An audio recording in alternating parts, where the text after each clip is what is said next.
Hello, dear viewers. Welcome to ERi-TV English News for this hour with me, Bersabet Taghla. Coming up are the top stories for today. Discussion on the committee report for women's development. Ministry of Agriculture distributes chickens to farmers. U.S. claims success in hypersonic weapon test. And Niger suspends BBC for spreading false news after covering an attack.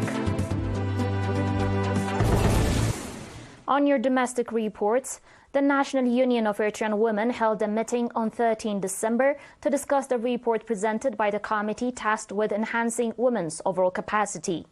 The meeting extensively reviewed the report, focusing on activities undertaken to boost women's socioeconomic standing and strengthen organizational capacity. Key discussions highlighted the strengths achieved and the challenges encountered during the implementation of these activities.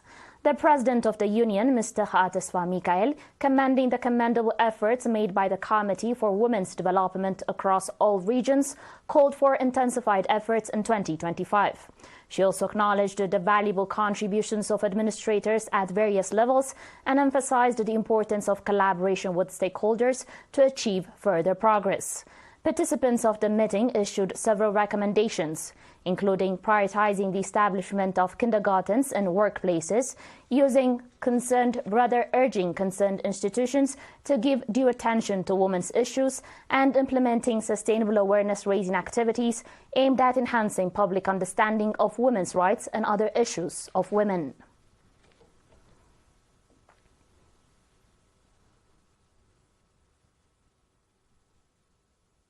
In other news, as part of efforts to ensure access to nutritious food for all and everywhere, the Ministry of Agriculture has distributed over 161,000 chickens to poultry farmers at fair prices.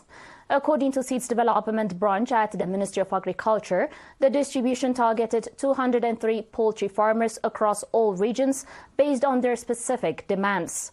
The distribution breakdown includes over 78,000 chickens allocated to farmers in the central region, over 55,000 in the southern region, more than 31,000 in the Ansaba region, over 14,000 in the northern Red Sea region, and approximately 1,200 in the Gashbarka region. Beneficiary farmers expressed gratitude for the support and affirmed their commitment to expanding their poultry farming initiatives. They also pledged to contribute toward market stabilization by increasing the availability of poultry products.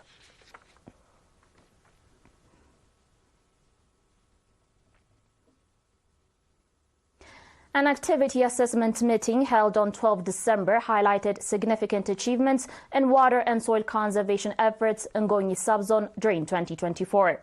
These initiatives aimed to boost agricultural productivity and improve community welfare.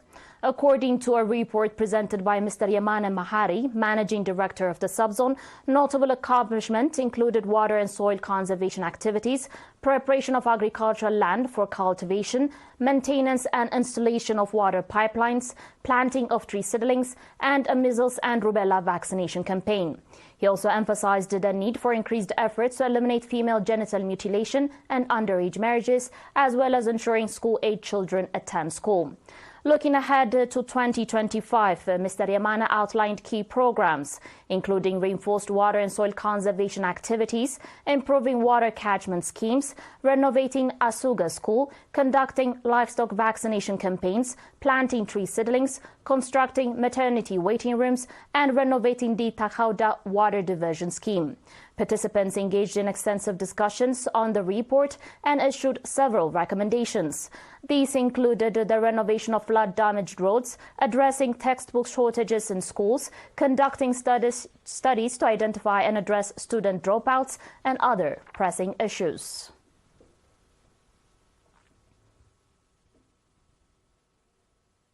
The viewers, do stay tuned for your international reports and more after the short break.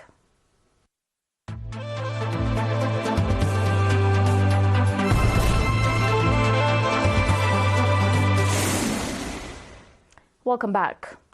The U.S. Department of Defense has reported a successful test of the hypersonic weapon system dubbed the Dark Eagle, which is being developed jointly by the Army and the Navy.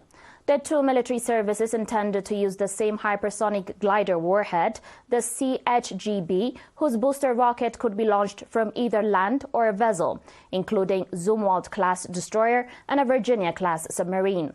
The recent test launcher from Cape Canaveral Space Force Station in Florida, and which the Pentagon announced on Thursday, involved the Army's version, officially named the Long-Range Hypersonic Weapon. The previous test launch was conducted in June from the Hawaiian island of Kauai. This is according to the Department of Defense. The new trial deferred in using for the first time a battery operations center and a transporter erector launcher, the elements of the ground mobile platform for the Army's booster missile. The weapon has a reported range of 2,775 kilometers, with a warhead traveling at speeds of over 6,115 kilometers per hour, which corresponds to Mach 5 and defines the weapon as a hypersonic projectile.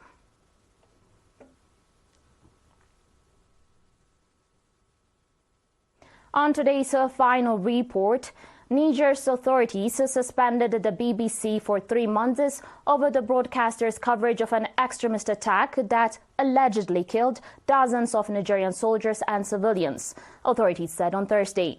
Communications Minister Value Sidi Mohammed said that the BBC broadcasts false information aimed at destabilizing social calm and undermining the troops' morale. Mohammed asked the station to suspend BBC's program with immediate effect. The BBC said it had no comment on the suspension. Popular BBC programs, including those in Hausa, the most spoken language in Niger, are broadcast in the Central African country to reach a large audience across the region. The British broadcaster had reported on its website in Hausa on Wednesday that gunmen had killed more than 90 Nigerian soldiers and more than 40 civilians in 2 villages near the border with Burkina Faso. The French broadcaster Radio France International, also known as RFI, also reported on the attack, calling it a jihadi attack and citing the same death toll. Niger's authorities denied that an attack happened in the area and said it would file a complaint against RFI for incitement to genocide. Dear viewers, you're still watching us on ERi-TV, and now recap of the major headlines. Discussions on the committee report for women's development. The Ministry of Agriculture distributes chickens to farmers. U.S. claims a success in hypersonic weapon test. And Niger suspends BBC for spreading false news after covering an attack. That was it for today, dear viewers. Thanks for watching and have a good one.